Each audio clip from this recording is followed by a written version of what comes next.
Hello everyone, and welcome to the fourth video in my series. In my last video I explained what check and checkmate are, and in this video I'm going to teach you actually how to checkmate. And the first step is to teach you how to checkmate with a queen and rook. Now with the king already on the edge of the board, this task becomes very easy. All you have to do is build the wall in front of the king so he can't cross it, and keep him on the edge. And you can do that either with the rook, or you can do it with the queen. The second step is that after the king moves, now we deliver the finishing blow, checkmate.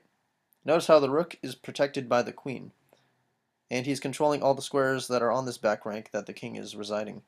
Now this is where it gets a little bit harder. As you can see, the enemy king is in the center, and our first task is to be able to push him off to the edge. And now let's say we're trying to push him upwards. The first step is to build a wall, and if we're pushing him upwards, it makes sense to build the wall beneath him, so now he has no moves that go down, and so he's going to be forced to go up. He can go to the side as well, attacking the rook, but now the second step is to check. We bring in our queen, and we make sure that the rook is defended, and now the king has only two legal moves, and both of them require him going up. And of course our queen is defending the rook. King goes up. Now we repeat the process. As you can see, we already have a wall below the king, so the king can no longer go down. And so we can just continue to check. Rook check, king can go up. Now we repeat again. Queen check, king goes up, and finally the final move, rook checkmate on the back rank. Now if you notice something about this checkmate, what we did is we used our queen and we used our rook together, and together they sort of walked up the board, kind of like left foot, right foot, and gradually they just pushed the king to the edge of the board where he was eventually trapped. And you can think about it like one of those movies where the walls are closing in behind you. That's kind of what it's like for the Black King. The walls are kind of just getting closer and closer together until you're finally crushed. And that's exactly what happened to the Black King, as I'll show you again. Rook up, king up, queen up, king up, rook up, king up, and finally checkmate. There are a couple of things you have to realize in order for this to work. First of all, your queen has to be behind the rook. That means the rook is on the closer side to the king. Now they're going to be moving up the board, and we're going to be pushing the enemy king up the board as well. Notice with our queen on the near side of the board, it doesn't quite work. We can move our rook, and if the king comes closer, now we can't put our queen on this square because she would be unprotected from the king. So it's a little bit harder to do, but still possible. This is why it's important to have our rook on the near side and our queen on the far side. Our queen serves the job of defending the rook, and the rook is there to check the king even at close proximity. So now I'm going to pick a random position. As you can see, this position is pretty random, and I'm going to do the same thing. I'm going to force the black king to a side. So the first step is, first of all, to pick a side. I am going to pick this side. The second step is to get your pieces into position such that the queen is behind and the rook is in front when it comes to pushing the king. So I'm going to play a move like rook here check, king has to go here, and rook check again. And now it becomes easy. We just do the walk. Queen walks, king moves, rook walks, king moves, and finally checkmate. Notice how it doesn't matter which side you pick. The important thing is that you're able to visualize pushing the king there. So now I'm going to push the king up, and I'm going to set up my pieces to do that. Rook check, king up, queen back, king can move, and now I do the walk again.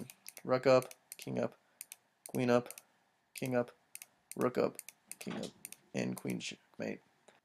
So now I want to talk about a thing called stalemate. And stalemate occurs when the king is not in check, but he has no legal moves. Notice that if it were black's turn, he only has one available square to move to. Since we're white, if we play a move that controls that square, now the black king has no moves, and he's also not in check. And since he has no moves, the game cannot go on, and stalemate occurs. And what this is an automatic draw. Notice that we could have avoided stalemate if blacks had an extra piece on the board to move, usually just a pawn, because pawns are so immobile. Now if we play this move and control this square, black king still cannot move, but guess what, his pawn can move. And so after his pawn moves, we can actually deliver checkmate on the very next move. As you can see, the king has no places to go, and he's also in check. Notice how it's still possible to checkmate while the king is in the center, but we enlisted the help of our own king here. The king kind of acts like the back of the board. As you can see, the back of the board is here, and this is preventing the enemy king from going to any of these three squares. Okay, so the first way to prevent stalemate is to leave one of the enemy pawns still on the board that is free to move. A second way of preventing stalemate is to check, because as long as it's check, it cannot be stalemate. I can play a move like queen check. If the king goes here, he gets checkmated. And if the king goes this way, I can simply play rook check. King runs away. Queen check again. King runs away, and finally rook checkmate. As you can see, every single one of my moves was check, and this guaranteed that the black king was not in stalemate. Another good way to avoid stalemate is to always check that the enemy king, after you make your move, has at least one square to go to. All you have to do is imagine yourself making a move. If he has a square to go to, then good, it's not stalemate. But if you make a move and there is no square to go to for the king, that will be stalemate. So always check for this before you make your move. Here's a useful table. It tells you what happens when the king is in check and when he's not in check, and if there are legal moves and if there are no legal moves. If the king is in check and there are legal moves, you just follow ABC, run away, block, capture. If there are no legal moves and the king is in check, this means checkmate and the game is over. If the king is not in check and there are legal moves, the game just continues. And if the king is not in check and there are no legal moves, it's stalemate. What this table shows is whenever it's check, it cannot be stalemate. Okay, so just very quickly, I want to show you a checkmating pattern you can do that doesn't involve the king being at the edge of the board. Queen here, king there, rook here, king to the center, and pick your favorite move. Either queen here is checkmate, rook here is checkmate, or queen here is checkmate. And this is the queen square checkmate because our own king acts as the back wall because the enemy black king cannot go to any of these three squares, and it's as if he's up against the back of the chessboard.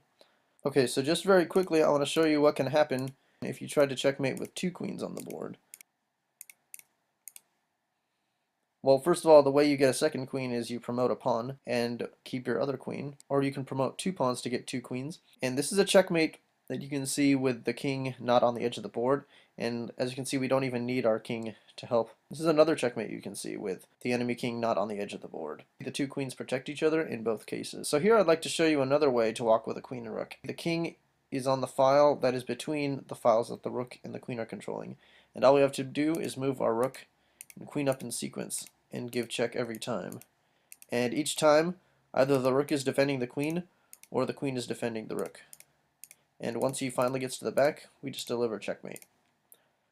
Okay, so next I want to show you some common positions that you are to avoid. In other words, positions that are stalemate. This position is stalemate because the king is not in check and he has nowhere to go. Same with this position. The queen is controlling all the squares, and same with the rook that are around the king, but not controlling the square the king is on. And so the king is not in check and it's stalemate. Here's another common position that stalemate can occur if you're not careful. Also, here's another common position that stalemate can occur. And the last thing I'd like to show you is checkmate with two rooks. This checkmate's a little different because the rooks need to be able to defend each other. So we can't move our rook to this square because he'd just get captured. We have to take an extra step and bring our rooks together. Now that it's black's move, he's forced to move away from the rooks. And once he does that, we can continue to move our rooks. And let's be careful here because if we move our rook to the back rank, keep in mind that our other rook is under attack and undefended. So what we have to do again is bring our rooks together, and as soon as the king moves away, checkmate. And that's basically all you have to know about two rook checkmates. The extra step of bringing your rooks together. Alright, thanks everyone for watching my video. Don't forget to like and comment the video if you like it, subscribe to my channel for more videos, and also share the video via social media. Thanks, and I'll see you next time.